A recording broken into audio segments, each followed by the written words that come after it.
Hello, my dear fellow Indians. Welcome to Lofty IAS. So today we're going to do the editorial discussion of the Hindu newspaper, and this is going to be based on two topics. One is regarding the exemption that has been given to the Tamil Nadu state uh, from NEET examination, and the other one is regarding the restrictions that have been imposed on some companies by the SEBI.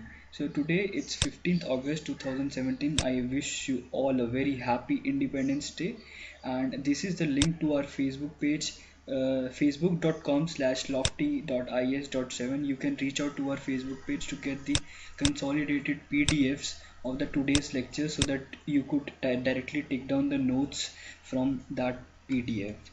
Now, uh, yep.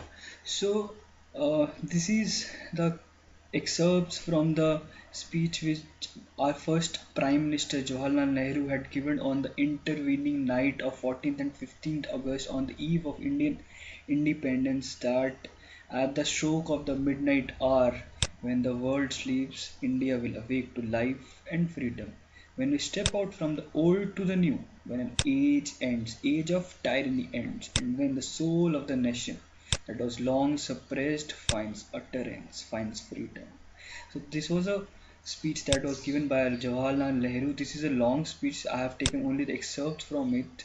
The speech was named "The Tryst with Destiny," and this was a speech that was given by our first Prime Minister on the eve of Indian independence. So now, what our present Prime Minister Narendra Modi has to say, he says that he has given us the slogan of Sankalp se Siddhi.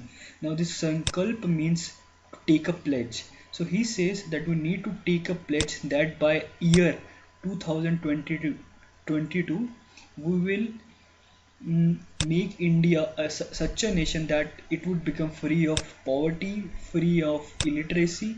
We would be very strong on economic fronts. We would be very strong on military fronts. Definitely, we are doing very good even now, but by 2022, we would ensure that everybody is having a house for himself, is everybody or herself, everybody is living under a shelter. So we need to take a pledge to Siddhi is to make to have to enable realization. So we today we need to take a pledge that we will make it happen. So this is what our current Prime Minister has to say. So now let's begin off with our discussion for today's editorial. Now the first editorial is titled "A New Twist." Now why a new twist? Because the state of Tamil Nadu has been given an exemption from conducting its admissions to various medical courses, not on the basis of need but on the basis of 12th marks. Now this is still under consideration. The exemption is still not given on documents. So what is the story all about? This is basically based on need. So we will discuss about it. Before going ahead, I would like to discuss with you that many of the students were asking me how we should write answers in mains. So I have presented this editorial in such a way that you would very well be able to have an idea how one should write an answer when he's appearing for the mains examination. Now, whenever you would see an editorial, you would find one thing very clear, that every editorial has some context on which it is based. Then it has a body where it talks about what is the situation right now, and then at last they would give you some conclusion as to what should be done, what is the right way to go ahead, and this is how one should conclude on a very positive note. So this is exactly how one should also write answers in the mains. First of all, we should give the introduction. We should not write introduction explicitly, but at the very beginning introduction should come. So in introduction, what we need to write, we need to write the context of the question. So the context of this situation is that center is ready to cooperate. Center is ready to cooperate with Tamil Nadu in its efforts to obtain a one-time exemption from NEET. So this exemption is only for this year itself. This is not the exemption that is given for the lifetime. From next year onwards, Tamil Nadu would also conduct admissions based on NEET examination, but this is just a exemption that is given for this particular year. Now, why Tamil Nadu wants exemption? Actually, Tamil Nadu fears that the introduction of NEET NEET is National Eligibility Cum Entrance Test. This actually helps medical colleges and dental colleges to conduct admissions based on a single unified test. So that based on this test we can draw a national pool of talent, and based on this we can conduct entrance admissions. So what Tamil Nadu fears is that the introduction of this particular exam would jeopardize the admission prospects of rural students. They believe that the rural students who are relatively lesser, you can say they are relatively less wealthier. They come from rural backgrounds. This NEET examination can jeopardize. Jeopardize means it can ruin their chances of getting admissions, because they cannot afford extra coaching and higher workload that actually this examination requires. Because when you are going to appear for this examination, this is a competitive examination, whole of the nation is going to sit for it. So definitely those who get extra coaching, they get extra guidance, they have extra good teachers at their disposal to give them better advices, better coaching facilities. Definitely they have higher chances of getting good marks in NEET examination, and definitely they would have to take higher workload. Doing higher workload is not a problem, but definitely this examination needs extra coaching or extra efforts to clear. So state feels that the rural students who are not financially that rich, they might be at a certain disadvantage, and that's why they don't want to conduct it for this year. What they actually want, they want that the 12th class marks be considered for conducting admission. So in the recent past, Tamil Nadu state had passed two bills seeking to preserve its existing system of admitting students to medical and dental courses. So these are the two courses to which the admission is conducted based on NEET examination. And what Tamil Nadu state wanted, they wanted that the admission be conducted based on class 12 marks and not on the basis of NEET examination. But center had not given presidential accent. So what exactly happened? Governor had reserved these bills, these two bills which the Tamil Nadu state had passed for presidential accent. So you need to go back to your constitution. So let me give you one advice. Whenever you are reading editorial, whenever you are reading newspaper, you must keep the constitution besides you. Either you can download the constitution app from the Play Store, Google Play Store, or iStore, or what you can do else is that you can buy a small book of PM Bakshi, a Constitution of India. This is a very small compact book, and you can refer to it directly for articles, the text of the articles. So when we talk about presidential assent, what actually happens is that the governor of every state, they can reserve certain bills which are passed by any state. For example, there is Tamil Nadu governor, and two bills have been passed by Tamil Nadu state. So before giving the accent to these bills, what Tamil Nadu governor can do, he can reserve the bills under certain provisions of the constitution. What are these provisions? Go back to the constitution and read. Basically these are under article 200 and under 201, that the governor can reserve these bills for a presidential accent, and presidential accent was needed, but center did not recommend presidential accent. And you must also go back to the constitution to see that president can act only on the aid and advice of the council of ministers, so it must not have been given. That's why the state could not implement these bills. Now further, now after we have given this brief introduction, this from the background. So after we have given the brief background, now we can go to the body. So in our body we would have the main text. So in this text, what we are going to have, so basically that a draft Indian Medical Council Tamil Nadu Amendment Ordinance 2017. Now what center is exactly going to do? Tamil Nadu state has drafted an Indian Medical Council Tamil Nadu Amendment Ordinance bill, and now this would be taken by a Ministry of Home Affairs to the President, and President would give necessary instructions before this bill.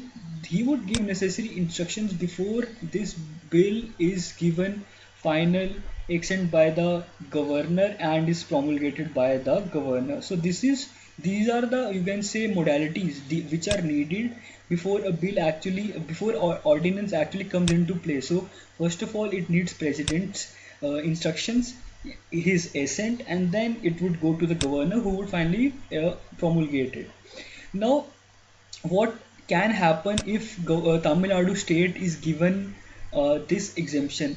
It might happen that other states might also come up with the same reason that it is going to, jeopardize the interest of the rural student. They might come up with the same reason, and this could have further litigations in various courts, and this could demand similar demands elsewhere in other parts of the country as well. So this is one repercussion that can rebound from this particular um, exemption. Now, also you must realize that many already NEET examination has been conducted. Various students had appeared in it, and the results have also been declared.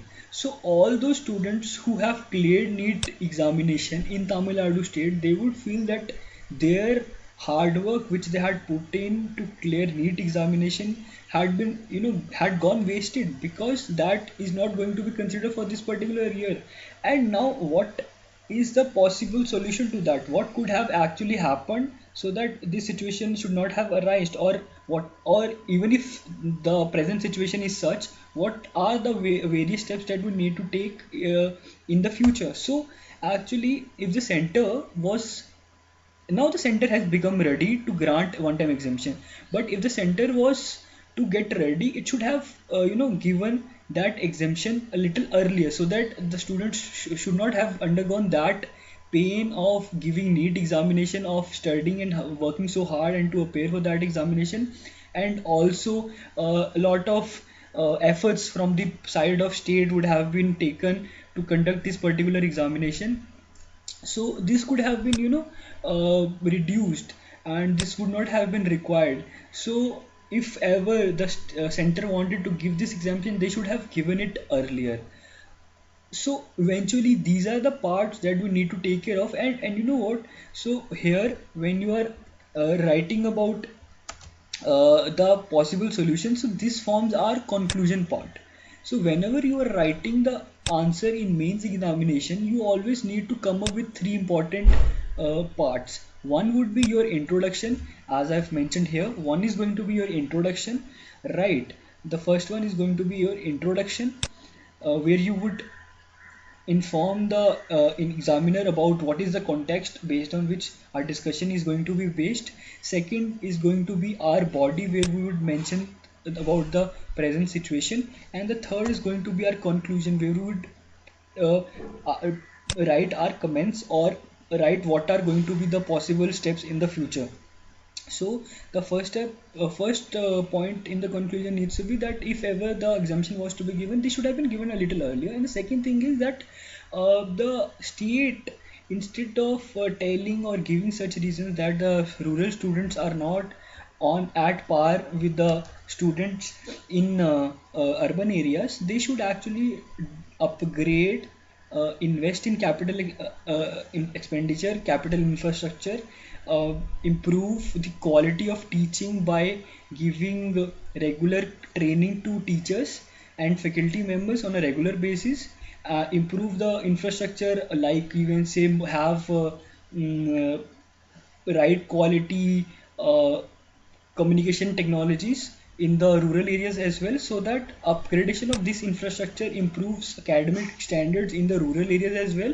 And this would finally prepare our students for the future challenges, which are very much required, and these are very much the imperatives in the present world dynamics, so that these students can also stand well in the future. So this was all about the first editorial that was there in the Hindu.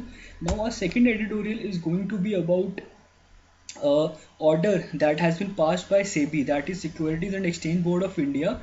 That organization has actually imposed have restrictions, restrictions on some 331 companies.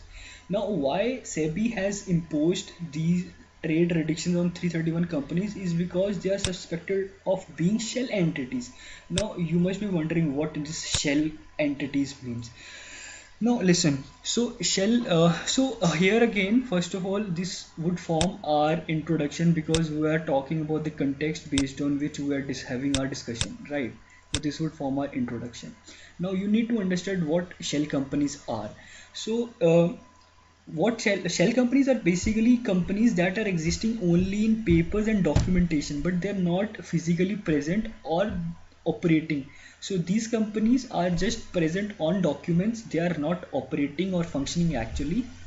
And these companies are used by some people to launder their money and to show that their money is invested in stocks, and to prevent from paying taxes, to evade taxes. They generally come up with shell companies, invest in that, launder their money through these shell companies, and again reintegrate back into the formal economy. So these are shell companies. This is a brief idea that you can have about shell companies, right? So now what exactly happened, that after SEBI imposed restrictions on these companies that were suspected, they were not even, that was not even proved that whether they are actually shell companies or not, that was only suspected. So SEBI imposed trade restrictions, right? So now what actually happened after that, the Securities Appellate Tribunal. Now when I talk about tribunal, you must be thinking about Article 323A and B, which relate to the tribunals. Right, Article 323A is regarding administrative tribunals and B is for all other tribunals. So you must read this from the constitution, that whether parliament can only constitute these tribunals, or do the states also have the rights to constitute tribunals. Now see this, now when we are talking about securities appellate tribunal, this would come under Article 323B. So you should go back and read what Article 323B actually talks about.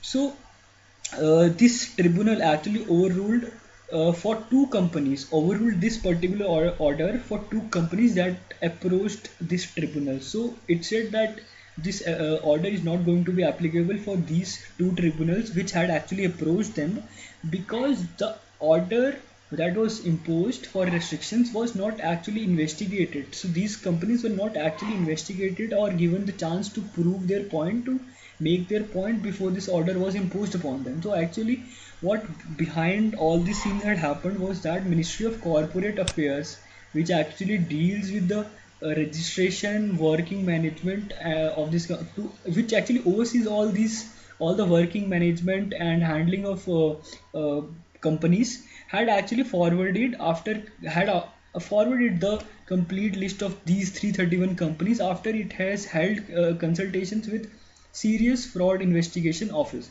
Now what Fraud Investigation Office, why I've highlighted this is mainly because this has been given statutory status under Corporate Affairs Act of 2013. So this is also very important that this office was given statutory status under Affairs Act 2013, and so basically Minister of Corporate Affairs had prepared this list after consultation with Serious Fraud Investigation Officer and the Income Tax Department. Now, this is the basic introduction that needs to be written in the answer, that actually trade restrictions were imposed. Then, why these were imposed? Because Ministry of Corporate Affairs had prepared this list and forwarded it to SEBI. So now, what would come in our body? Now, we would say that here one should say that since the order was overruled by appellate tribunal, and it mentioned that this order was imposed upon the companies without being properly investigated, so SEBI should have conducted an independent investigation into these suspected companies before imposing these orders, right? This is the first thing that SEBI should have done.